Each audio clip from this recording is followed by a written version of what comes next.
The Florida sun blazed down on Earl Tompkins, a crab fisherman with 37 years of experience on the Gulf Coast.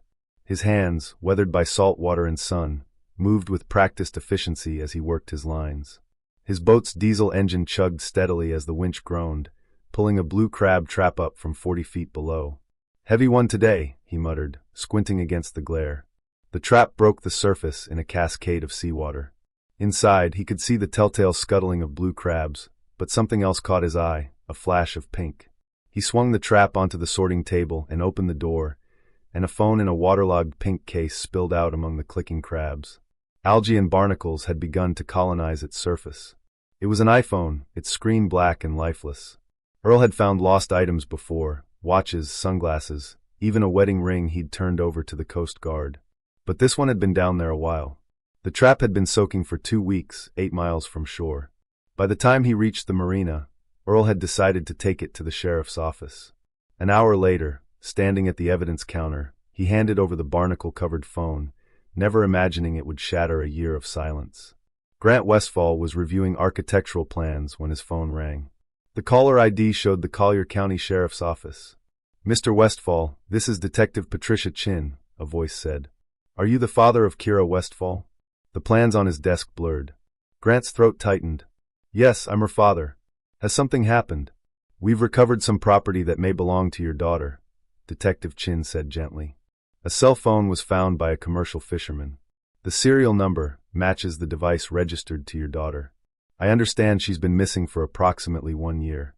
Grant gripped the edge of his desk, his legs nearly giving out. "Yes, she disappeared in the Everglades. You found her phone where?" "I'd prefer to discuss the details in person. Can you come in?" "I'm on my way." The 20-minute drive felt like an eternity. Grant's mind raced with possibilities. After a year of silence, no leads, no sightings, her phone suddenly surfaces. His hands trembled on the steering wheel. Inside the sheriff's office, Detective Chin led him to a small conference room. On the table sat an evidence bag containing a pink phone case covered in marine growth. He recognized it instantly. He'd bought it for Kira 2 Christmases ago. "Our technical team was able to extract some data," Detective Chin said. "There are videos on here from the day your daughter disappeared. I should warn you, they may be difficult to watch." She turned a laptop toward him. Grant's daughter's face filled the screen, alive and vibrant. She was in her kayak, her voice bright with excitement as she narrated for her blog. "Hey adventure seekers, I'm out here in this incredible backcountry channel that some locals at the bait shop told me about. They said this is where the big tarpon hide." The time stamp read 4:47 p.m. Her best friend, Jenna, had already left, but Kira had wanted to get more footage for her YouTube channel. "The GPS data shows this location," Detective Chin said, pointing to a map of a remote area deep within the 10,000 islands. The phone's last recorded position before it went dark. A year of searching, of sleepless nights, and now this, his daughter's last known location. "What happens now?" Grant's voice was hoarse. "We'll be coordinating with Marine Patrol to search the area again," she replied. "We'll also be canvassing marinas and boat launches." Just then, a uniformed officer with a Marine Patrol insignia knocked and entered. "Detective, I couldn't help but overhear. If you're planning to canvass the marinas, I'd be happy to help. I know most of the charter captains down there." "That would be helpful, Officer Hutchkins," Detective Chin said. "Mr. Westfall, would you like to be involved?" Grant stood immediately. "Yes, absolutely. When do we start?" As Grant followed Officer Hutchkins out of the building, he clutched a printout of the GPS coordinates. His daughter had been in that remote channel, excited about a secret fishing spot, and then nothing. Her phone somehow ended up in 40 feet of ocean water, 8 miles from shore. None of it made sense, but for the first time in a year he had a lead. He would not waste it. Grant sat in Officer Hutchkins's vehicle as they drove south on Route 29. The mangroves pressed in on the narrow road. "I have a daughter myself about your girl's age," Hutchkins said, seeming to read his mind. "Can't imagine what you've been going through." They pulled into Chokoloskee Marina. The smell of diesel fuel and salt water filled the air. Hutchkins showed Grant a marine chart on his phone. "This is where your daughter's phone showed her last position. The locals call it the maze." The detective said something about currents carrying the phone out to sea, Grant said. "It's possible," Hutchkins said, though his tone was skeptical. "But 8 miles is a long way. More likely the phone was moved by something else." They stopped to question several captains with no luck until Hutchkins stopped abruptly. Well, I'll be damned. Wade. Wade Corbin, a man with sun-weathered skin and faded tattoos, looked up from where he was working on a boat's engine. Grant noticed the boat's name, Second Chance. Troy, Corbin said with an easy smile. Didn't expect to see Marine Patrol down here. I'm here on a different matter, Hutchkins said, introducing Grant. Wade is one of the most experienced captains working these waters. Corbin extended a hand to Grant. Sorry to hear about your daughter, sir. These waters can be unforgiving. Hutchkins pulled out his phone again. Wade, take a look at these coordinates. Ring any bells? Corbin studied the screen. That's way back in the maze. Tricky spot. Your daughter was a fisherman? A blogger, Grant said. She ran a YouTube channel about Florida outdoor adventures. Someone at a bait shop told her about a spot where big tarpon hide. Corbin nodded knowingly. Ah, the old-timers sometimes share those secret spots with pretty girls. He paused, then seemed to consider something. 8 miles offshore in a crab trap. That's something. The currents back in those channels are strange.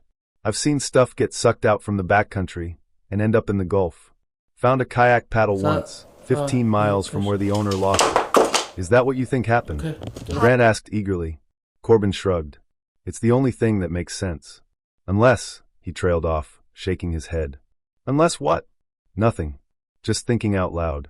Corbin seemed to make a decision. I'm not booked tomorrow morning. I'll take you out there. We can retrace those waters. Maybe we'll spot something everyone else missed. Grant's heart leaped. You'd do that? Sure. I know those channels like the back of my hand. Corbin glanced at Hutchkins. That is if Marine Patrol doesn't have any objections. I think that's a great idea, Hutchkins said with a smile. Wade knows those waters better than our patrol boats. They arranged to meet at 7 a.m. the next morning. Corbin wouldn't accept any payment, insisting it was the least he could do for a fellow father. As Grant walked back to Hutchkins's vehicle, he felt a mix of hope and apprehension. Good man, Wade, Hutchkins said as they drove away. If your daughter ran into any trouble out there, Wade would know the likely scenarios. He paused at a stop sign. Fair warning, though. After a year, he might find things you're not prepared to see. The Gulf doesn't usually give back what it takes. Grant's jaw tightened. I need to know what happened to her. Whatever it is. He thought about calling his ex-wife but decided against it. She'd found closure, he couldn't. Not without answers. Grant arrived at the marina at 6:45 a.m. Wade Corbin was already on his boat, Second Chance. It was a 28-foot center console, clearly built for serious offshore work. As he climbed aboard, his foot caught on a deck plate that seemed loose. He noticed several hatches on the deck. Watch your step there, Corbin said quickly. Got storage compartments all through the deck. Helps with weight distribution when you're loaded with fish. Grant nodded, but something about the hatches seemed off. They were larger than typical fish boxes, and he counted at least 6 of them. The boat also had an unusual amount of fuel capacity. That's a lot of fuel tanks, Grant commented as Corbin started the engines. Need it for the long runs, Corbin explained easily. Sometimes I'm out for 12, 14 hours. Can't risk running dry 20 miles from shore. They idled out of the marina. Once clear of the no-wake zone, Corbin pushed the throttles forward. Grant held the printout with the GPS coordinates, watching their progress on Corbin's chart plotter. So tell me about your daughter, Corbin said over the engine noise. What kind of videos did she make? Grant found himself relaxing as he talked about Kira's passion for showing hidden Florida spots and her dream of making a career out of it. Corbin seemed genuinely interested, asking about her equipment and filming techniques. They ran south for 30 minutes. Grant watched the GPS, his pulse quickening as they approached the coordinates. Corbin began to slow the boat. Okay, we're getting close, Corbin said, studying his instruments. But I have to tell you something, Mr. Westfall. This particular section, it's not somewhere we can go. Grant's stomach dropped. What do you mean? See those markers? Corbin pointed to some distant poles. That whole area is restricted. Marine Patrol designated it as a manatee protection zone a few months back. No boat traffic allowed. But my daughter was in there. Her GPS showed. I know. Corbin's expression was sympathetic. But that was a year ago. Regulations change. Look, I can get us close. The currents would have pulled anything out of there anyway. Grant wanted to argue, but Corbin was already turning the boat. They spent the next 2 hours searching the perimeter of the area. Grant scanned the mangrove edges with binoculars while Corbin pointed out current patterns. See how the water moves here? Corbin indicated the swirling eddies. Anything that goes in the water back in those channels gets pulled out this way. That's probably how your daughter's phone ended up in the Gulf. Around noon, Corbin announced they needed fuel. There's a dock about 15 minutes from here. We can grab lunch, too, if you want. The fuel dock was attached to a small marina that Grant hadn't seen before. While Corbin topped off his tanks, Grant noticed he'd barely used a quarter of his fuel despite running for hours. Grant wandered into the small store for a cold drink. When he came back out, he saw Corbin loading supplies from his truck onto the boat. Among the boxes of water bottles and ice, Grant clearly saw packages of feminine hygiene products, several boxes of tampons and pads. "Stocking up," Corbin said, noticing Grant's attention. "I keep a comprehensive first aid kit on board. You'd be surprised what people need on charters. Women especially appreciate having those supplies available. Last month I had a lady cut her leg badly on a hook. Those pads make excellent bandages in a pinch." It was a plausible explanation, but something about it felt rehearsed. Grant helped load the supplies, his unease growing. Who bought that many feminine products for a fishing boat? As Corbin went inside to pay for fuel, Grant struck up a conversation with a dock worker hosing down the pier. "You know Captain Corbin well?" Grant asked casually. The young man glanced around nervously. "Wade? Yeah, he's here pretty regularly. Seems like a good captain. I'm thinking about booking a charter with him." The worker's expression shifted slightly. He knows the water's real good." He lowered his voice. "Just so you know, he's got friends. Marine Patrol guys. They look out for him, if you know what I mean. His boat never gets inspected. Never gets stopped."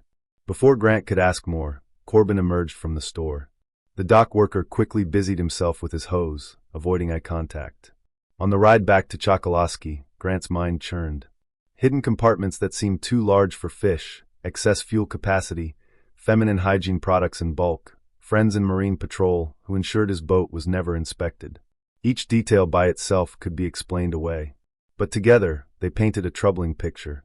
"You're quiet," Corbin observed as they entered the marina. "Just thinking about my daughter," Grant said, which was partially true. "I understand. Listen, I wish we could have gotten into that restricted area, but I can't risk my captain's license. You understand, right?" "Of course," Grant lied. As they tied up at the dock, Corbin helped Grant gather his belongings. "I hope this gave you some closure. At least you understand how the currents work, how her phone could have traveled. Sometimes the not knowing is the worst part." Grant thanked him for the trip, his mind already racing ahead. That restricted area story felt wrong. He'd seen no signs, no markers indicating a manatee zone, and Corbin's reluctance to enter the exact coordinates where Kira had been filming seemed too convenient. Walking to his car, Grant made a decision. He'd rent a small boat tomorrow, maybe from a different marina. He'd tell them he was a tourist wanting to explore. He needed to see that GPS location for himself, restricted or not. His phone buzzed with a text from Officer Hutchkins. "How did the search go? Any luck?" Grant hesitated before responding. "No luck. Captain Corbin was very helpful, though.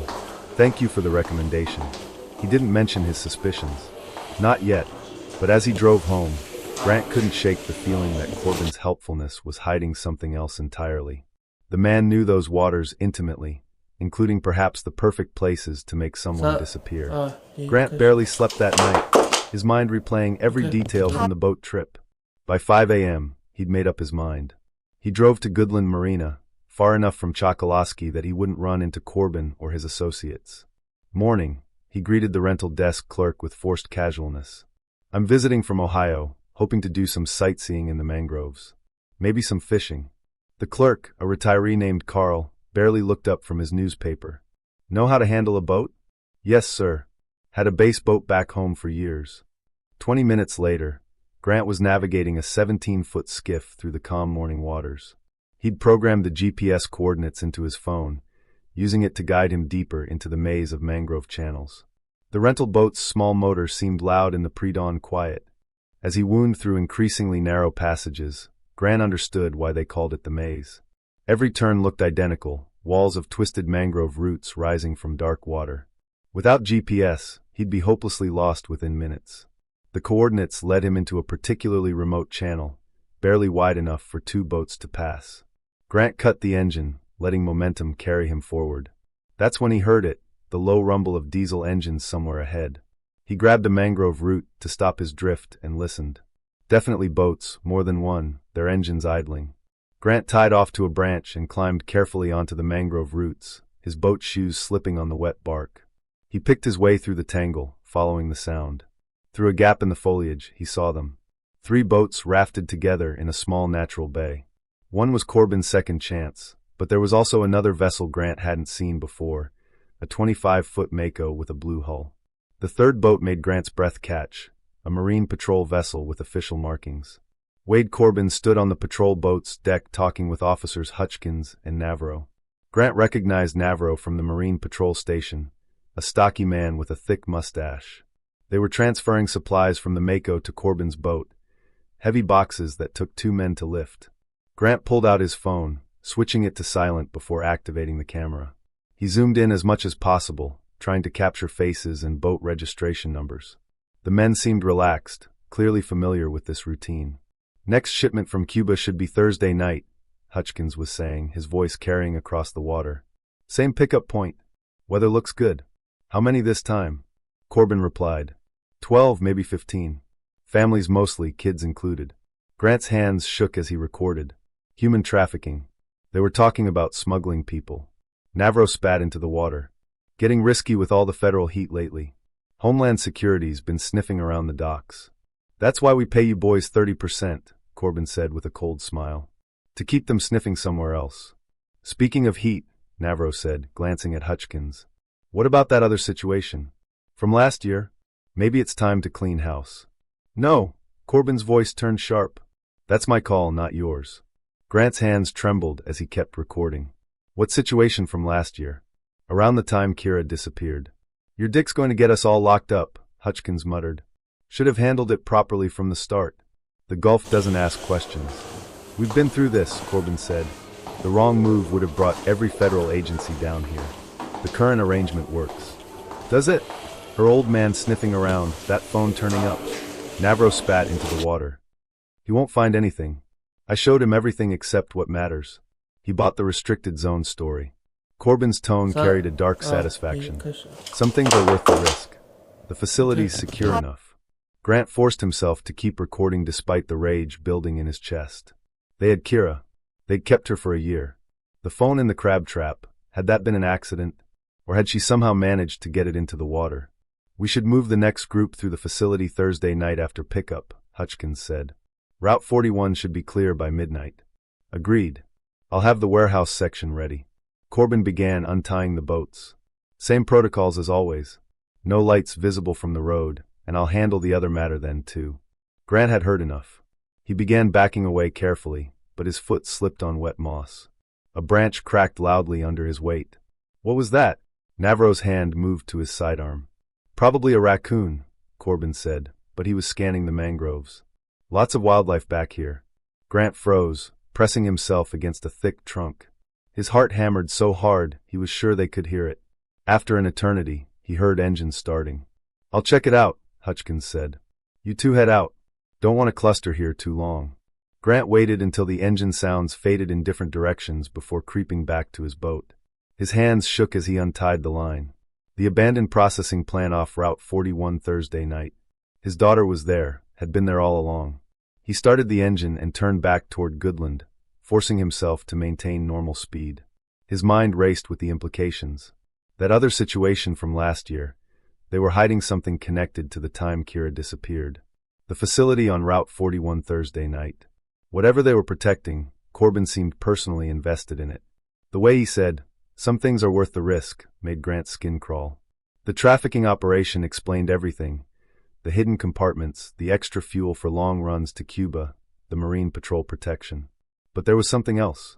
Something from last year that Corbin refused to clean up despite his partner's concerns.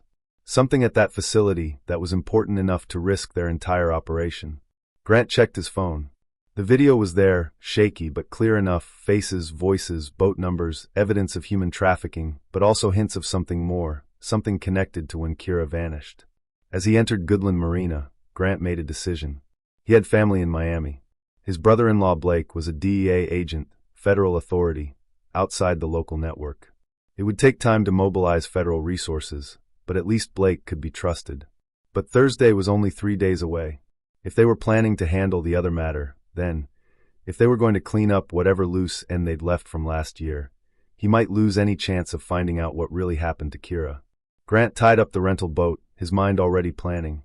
He knew where the old fish processing plants were along Route 41, abandoned complexes from when the commercial fishing industry was bigger. He'd scout them carefully, find which one they were using, find out what they were hiding from last year. The smart move was to wait for Blake and federal backup. But smart wasn't what got results. Smart was what had left him with no answers for a year while he'd trusted the authorities and followed proper channels. Grant wouldn't make that mistake again. Grant spent the afternoon researching Route 41, using satellite imagery and old business directories. The Tamiami Trail had several abandoned fish processing facilities from the 1970s and 80s, when commercial fishing was booming. Most were demolished, but 3 structures remained standing east of Kais Island State Park. He drove out as evening approached, taking note of each location. The first 2 were visible from the road. Collapsed roofs and graffiti-covered walls made them unlikely hideouts. But the third sat a quarter-mile back from the highway, accessed by an overgrown service road. A rusted chain blocked the entrance, with a faded no trespassing sign hanging from it. Grant parked at a roadside picnic area and hiked through the sawgrass, approaching the facility from the back. The building was larger than he'd expected, a main processing floor with attached warehouse space and several smaller outbuildings. Unlike the others, this one showed signs of maintenance. The roof was intact, and he spotted newer locks on the doors. Circling the perimeter, Grant stayed in the tree line. Through a gap in the boarded-up windows, he glimpsed light inside. Just a faint glow, but definitely artificial. His pulse quickened. This had to be it. He found a vantage point behind a cluster of palmetto bushes and settled in to observe. As darkness fell, the facility remained quiet. No vehicles, no movement. But that interior light never wavered. Someone was maintaining this place. Grant was photographing the building when his phone vibrated. Unknown number. Against his better judgment, he answered. "Hello." Silence for a moment, then heavy breathing. A whispered voice, hoarse and desperate. "Daddy." His heart stopped. "Kira. Kira, is that you? They said you were looking." Her voice broke off in a sob. "I'm sorry. I'm so sorry. I tried to." The line went dead. Grant's hands shook as he tried to call back. The number was already disconnected. He stared at the processing plant with new urgency. She was in there. His daughter was right there, close enough that she somehow had access to a phone. He started toward the building, but stopped himself. Charging in alone would be suicide. He didn't know how many people were inside, didn't know the layout. And that call, had Kira stolen a phone, or had they let her call? Was it a trap? Grant retreated to his car and immediately called Blake in Miami. "Grant, it's almost midnight. What's wrong?" "Blake, I found her. Kira's alive. They've had her this whole time." The words tumbled out as Grant explained everything. The boat discovery, the trafficking operation, the phone call. "Jesus Christ," Blake breathed. "Grant, listen to me. Do not go in there alone. I can have a tactical team there by morning. Thursday night, they're moving her. That's tomorrow. I understand. But if you go in there and get yourself killed, you can't help her. Send me everything you have. The video, the coordinates, all of it. I'll call in every favor I have. We'll get a team mobilized." Grant agreed reluctantly and spent the next hour uploading evidence to Blake's secure email. As he drove home, constantly checking his mirrors for surveillance, his phone rang again. This time, it was a number he recognized. "Officer Hutchkins. Mr. Westfall, sorry to call so late. I wanted to check how you're doing after the search with Captain Corbin." Grant gripped the wheel tighter. "I'm fine. Just processing everything." "Good. Good. Listen, someone reported seeing you out by the old highway tonight. Said you were taking pictures of abandoned buildings. That true?" Ice ran through Grant's veins. They knew. I couldn't sleep. Thought a drive might help. Those old buildings are interesting. I'm an architect." "Ah, that makes sense." Hutchkins' tone was friendly, but Grant heard the edge beneath it. "Just be careful out there. Lots of dangerous areas off the beaten path. Homeless camps, drug activity. Wouldn't want you getting hurt poking around where you shouldn't." "I appreciate the concern. Also about that restricted area Captain Corbin mentioned, the one near where your daughter went missing." Turns out we're lifting those restrictions tomorrow for maintenance work. Yeah, If you wanted to take another look with someone who knows the waters, okay. I'd be happy to escort you. Maybe noon. Grant's mind raced. An invitation or a trap? That's very generous. Let me check my schedule and get back to you. Sure thing. But Mr. Westfall, this might be your only chance to see that exact spot. After tomorrow, who knows when the area will be accessible again. The threat was barely veiled. Come with us tomorrow or lose your chance forever. Grant managed to keep his voice steady. I understand. I'll let you know first thing in the morning. You do that. Have a good night, Mr. Westfall. And remember, these waters are dangerous. People disappear out here all the time. Even experienced locals sometimes vanish. The line went dead. Grant's hands trembled as he pulled into his driveway. They knew he was getting close. The phone call from Kira might have been their way of confirming his emotional investment, making sure he'd act predictably. He entered his house cautiously, checking each room. Nothing was disturbed, but he couldn't shake the feeling of being watched. At his computer, he saw Blake had responded. Team assembling. ETA 0800. Do not engage before we arrive. That's an order. 8 a.m. But Hutchkins wanted him at noon, and they were moving operations Thursday night. The timeline was tightening like a noose. Grant paced his living room, Kira's voice echoing in his mind. I'm sorry. I'm so sorry. What did she have to be sorry for? What had they made her do? He looked at the clock. 2 a.m. 6 hours until Blake's team arrived. He could wait. Should wait. It was the smart play. But then he thought about Kira in that facility, knowing her father was looking for her. Would they punish her for that phone call? Would Corbin visit her tonight, angry about the increased scrutiny? Grant went to his closet and pulled out his old hunting knife, the one his father had given him decades ago. He'd never been a violent man, never been in a real fight. But for Kira, he'd become whatever he needed to be. 6 hours. He'd give Blake 6 hours. But if something happened before then, if he saw them moving her, if he heard her scream, all bets were off. He sat by the window watching the street, the knife heavy in his lap. Somewhere out there, men were making plans to move his daughter, to make her disappear forever. Not if he could help it. Not again. Grant watched the clock crawl towards 6 a.m., every minute an eternity. Blake had texted updates throughout the night. Team assembled, equipment loaded, en route from Miami. Just 2 more hours. Then his phone buzzed. A multimedia message from an unknown number. The image that loaded made his blood freeze. Kira, photographed in what looked like a concrete room. Her face was gaunt, hair matted, bruises visible on her arms. Fresh bruises. Someone's hand gripped her shoulder, forcing her to look at the camera. Her eyes were wide with terror. The accompanying text read, "Every hour you delay costs her. Come alone now, or we relocate." Grant was in his car before rational thought could stop him. 2 hours was too long. They were hurting her because of his investigation. Every second he waited meant more pain for his daughter. He drove toward the processing plant, calling Blake's number straight to voicemail. Grant left a frantic message with the location, then tossed the phone aside. He couldn't wait. The service road to the facility was unguarded. Grant parked behind a stand of Brazilian pepper trees and approached on foot. Dawn was breaking, casting long shadows across the crumbling parking lot. No vehicles were visible, but fresh tire tracks marked the dirt. He circled to a loading dock where a metal door stood slightly ajar. His heart hammered as he slipped inside. The air reeked of mold and something worse, human waste and fear. The main processing floor was a vast cave of rusted machinery and concrete. Makeshift partitions had been erected, creating smaller spaces. Grant heard voices somewhere deeper in the building and moved toward them, knife in hand. Through a doorway, he glimpsed the warehouse section. Mattresses lined the floors. Chains and shackles were bolted to support pillars. This wasn't just a way station. It was a holding facility. How many people had they kept here? A sound made him turn. Soft crying from behind a steel door marked cooler storage. Grant tried the handle locked, but the crying grew louder. "Kira," he whispered. The crying stopped, then barely audible. "Daddy." Grant's hands shook as he examined the lock, a heavy padlock, too strong for his knife.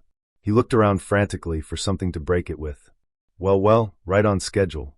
Grant spun to find Wade Corbin standing 10 feet away, a pistol casual in his hand. The captain looked freshly showered and calm, like this was just another morning at the office. "Had a bet with Troy about whether you'd wait for backup or come charging in. I won." Corbin smiled coldly. "Fathers are so predictable." "Let her go." Grant said, gripping his knife tighter. The FBI knows everything. They're on their way. Are they? Then I guess we better hurry. Corbin gestured with the gun. Drop the knife. Kick it over here. Grant hesitated, then complied. The blade skittered across the concrete. Kira's phone turning up was unfortunate, Corbin continued conversationally. She managed to hide it for 3 days after we grabbed her. Sneaky little thing. Thought she dropped it in the water during our initial disagreement. Imagine my surprise when Earl found it in his trap. You monster. She's just a young woman. She was in the wrong place at the wrong time. Pointed that camera right at us during a transfer. $50,000 worth of cargo she nearly cost me. Corbin's expression darkened. But I'll admit, keeping her was personal. Your daughter's got spirit. Fights every time. Grant lunged forward, but Corbin raised the pistol. Ah, you want to see her again? Stay put. Footsteps echoed as Hutchins and Navarro entered from another doorway. Both were in uniform, service weapons drawn. Took your time, Corbin said. Had to make sure he came alone, Hutchins replied. He looked at Grant with something almost like pity. You should have taken my noon offer. Would have been cleaner. Enough talking, Navarro said. We need to move them both. Boats ready at the auxiliary dock. Them both. Grant's stomach dropped. Can't leave witnesses, Corbin said. Don't worry, you'll be with your daughter. Brief reunion before the Gulf claims you both. Tragic boating accident. Father desperate to find missing daughter takes risks. Drowns in storm. There's no storm, Grant said desperately. There will be by tonight. Tropical depression forming. Perfect cover. Hutchins produced zip ties. Hands behind your back. Don't make this harder. Grant had no choice. As Hutchins secured his wrists, Navarro unlocked the cooler door. The smell that wafted out made Grant gag. Human waste, infection, despair. Bring her out, Corbin ordered. Navarro disappeared inside, returning with a figure that barely looked human. Grant almost didn't recognize his daughter. Kira had lost maybe 40 pounds. Her clothes were filthy rags. Infected wounds covered her arms and legs. She could barely stand, leaning heavily on Navarro. But her eyes, when she saw Grant, they filled with a mixture of hope and anguish. I'm sorry, Daddy, she whispered. I try to be careful. I didn't mean for them to see me filming. It's not your fault, baby. None of this is your fault. Touching, Corbin said. Move them to the boat. We'll take them out past the shelf. Weight them properly this time. They were marched through the warehouse section. Grant counted at least 20 mattresses, some with personal items still scattered around them. A child's doll, women's clothing. These men had destroyed so many lives. How many? Grant asked. How many people have you trafficked through here? Does it matter? Hutchins said. Supply and demand. People pay 30 grand to get here from Cuba. We provide the service. Usually goes smooth. Until bloggers stick their noses where they don't belong, Navarro added. They reached a hidden dock where a go-fast boat waited, built for speed and stealth. As they forced Grant aboard, he spotted something that gave him hope. His phone, forgotten in his pocket, was still recording. It was the video Blake needed, but hope died as Hutchins noticed the bulge. Check his pockets. Navarro found the phone and held it up. He was recording. Jesus, Wade, he could have transmitted. Relax, Corbin said, taking the device. No signal out here. We'll dispose of it with them. They shoved Grant into the boat's small cabin, where Kira was already huddled. She immediately pressed against him, shaking. I'm here, Grant whispered. I'm here now. Through the cabin window, he watched Corbin start the engines. Hutchins and Navarro cast off lines. In minutes, they'd be in open water. No witnesses, no evidence, just another tragedy in the Gulf. Grant tested his zip ties, but they were police-grade, impossible to break. Beside him, Kira's breathing was labored, rattling in her chest. A year of captivity had broken her body, but as she looked at him, he saw the fighter still there. Dad, she whispered. The other girls. There are others. I know, baby. I know. The boat lurched as Corbin gunned the engines. They were leaving. Grant's last hope, Blake's team, was still at least an hour away. By then, he and Kira would be ocean floor residents, weighed down in the depths, where not even the crabs would find them. The go-fast boat sliced through the morning chop as they headed toward open water. Grant could feel the depth changing beneath them, the continental shelf dropping away into the deep gulf. Through the cabin's salt-hazed window, he watched Corbin at the helm, Hutchins beside him, studying a GPS. Another 10 minutes to the drop zone. Hutchins called over the engine noise. Navarro appeared in the cabin doorway, checking on his prisoners. Grant noticed the officer's holster was unsnapped, his hand resting on his service weapon. These men had done this before. They knew the routine. Beside him, Kira's breathing grew more labored. She leaned against his shoulder, and he could feel the fever radiating from her skin. Whatever infections she'd developed in that hellhole were winning. "Stay with me, baby," Grant whispered. "I tried to escape," she said weakly. "So many times, but they always caught me. The chains, the room," she shuddered. "Wade came every few days. Said I was his reward for the risks he took." Grant's rage burned white-hot, but he forced it down. Anger wouldn't save them. He needed to think. The boat began to slow. Through the window, Grant saw nothing but empty ocean in every direction.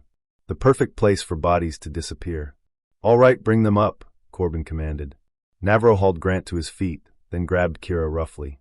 She cried out in pain, and Grant instinctively moved to protect her despite his bound hands.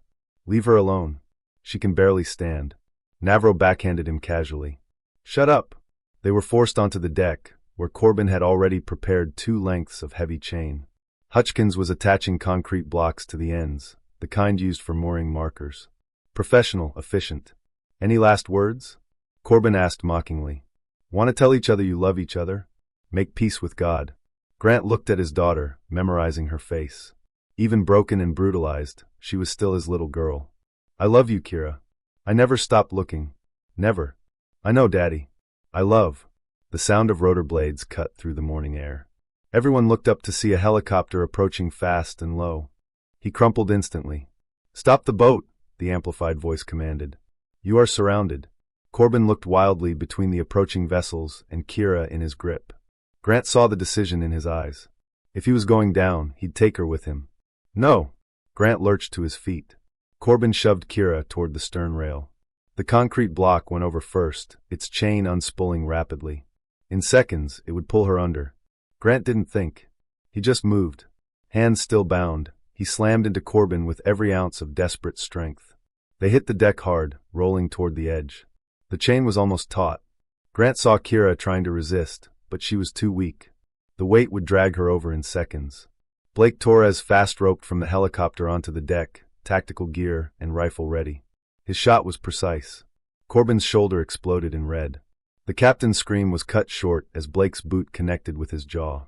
Another agent dove for Kira, grabbing her just as the chain went tight. He produced bolt cutters, severing the links in one smooth motion. "Clear. Suspects down. We need medical immediately." Grant felt hands cutting his zip ties. He crawled to Kira, gathering her in his arms as federal agents swarmed the boat. She was conscious but fading, her body finally giving in to a year of abuse. "Medical 60 seconds out," someone reported. Blake knelt beside them, his professional mask slipping to show the uncle beneath. "Jesus, Grant, Kira, we've got you, sweetheart. You're safe now."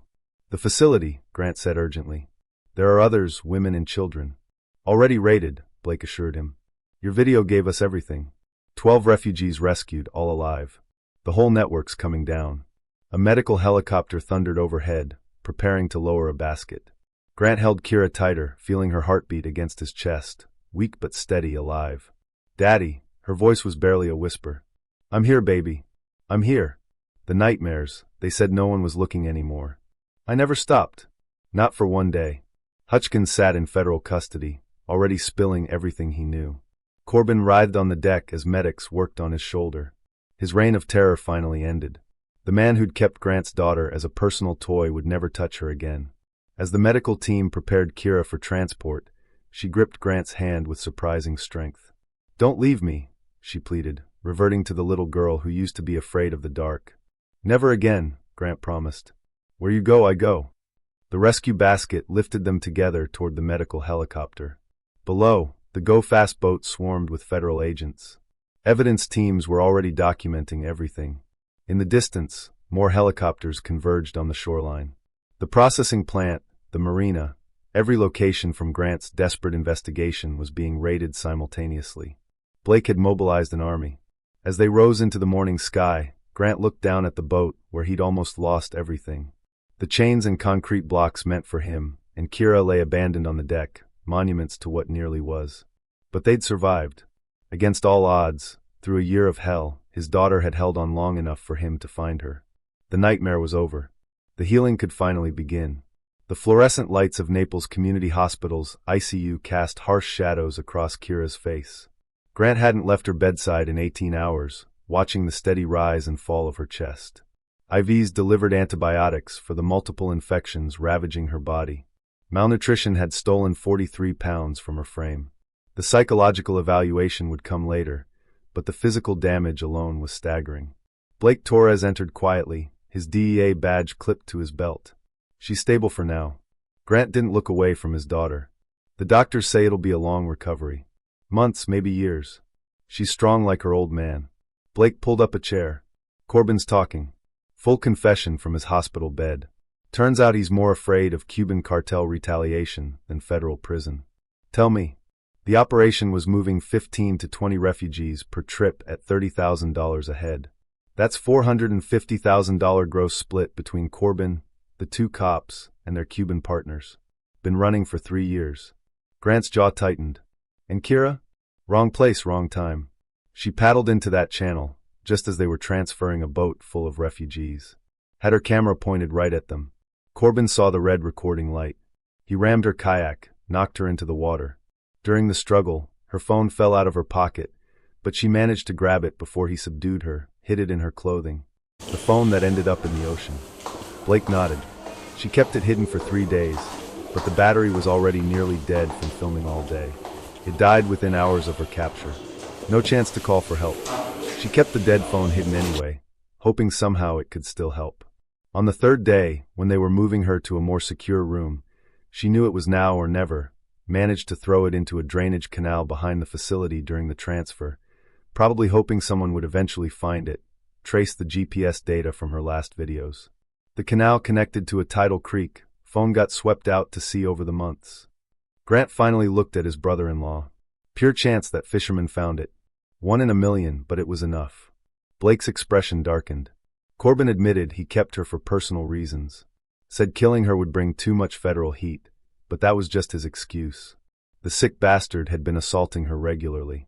Hutchkins and Navarro knew, but looked the other way because Corbin was the Cuban connection. A soft sound from the bed made both men turn. Kira's eyes were open, unfocused from the pain medication but aware. Dad. Grant took her hand gently. I'm here, sweetheart. You're safe. You're in the hospital. The others, the women and children? All rescued, Blake assured her. Every single one, they're safe now. Tears leaked from Kira's eyes. I tried to help them. Shared my food sometimes, but I couldn't. You survived, Grant said firmly. That's what matters. You survived long enough for me to find you. Blake's phone buzzed. He checked it and stood. Federal prosecutors here. Corbin and Hutchkins are both pleading guilty in exchange for testimony about the Cuban connections. They're looking at 25 to life. Would have been death penalty if Navarro had survived. He squeezed Grant's shoulder. I'll handle the legal stuff. You focus on her. After Blake left, Grant studied his daughter's hollow face. The vibrant adventure blogger was gone, replaced by a survivor of unimaginable trauma. But she was alive. Everything else could be rebuilt. I'm sorry I took so long, he whispered. Kira's fingers tightened weakly around his. You found me. That's all that matters. I'm never leaving you again. Whatever you need, however long it takes, we'll get through this together. She managed the ghost of a smile, the first he'd seen. Together. Grant settled back in his chair, their hands still linked. Outside the window, the sun was setting over the Gulf, painting the sky in shades of redemption. Somewhere out there, federal agents were still processing evidence, building cases, ensuring justice. But in this room, a father and daughter began the long journey home.